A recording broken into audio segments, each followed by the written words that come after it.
নমস্কাৰ বন্ধুসকল, আজি পবিত্ৰ ভাদ মাহৰ 1 তাৰিখ। সেইবাবে নামঘৰলৈ ওলাইছোঁ গোপিনীসকলক শৰাই আগবঢ়াবলৈ। নামঘৰত গৈ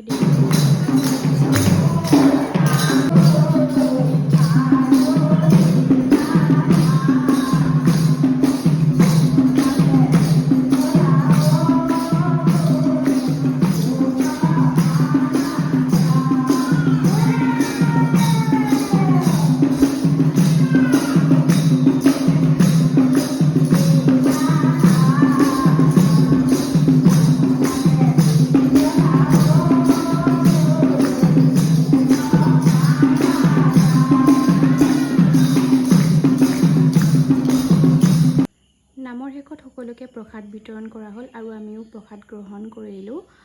সকলোকে পবিত্ৰ ভাদ মাহৰ ওলগ জনাই আজিৰ মোৰ ভিডিঅ'টো ইমানতে সামৰণি মাৰিলোঁ। আকৌ লগ পাম আন এটি ভিডিঅ'ত।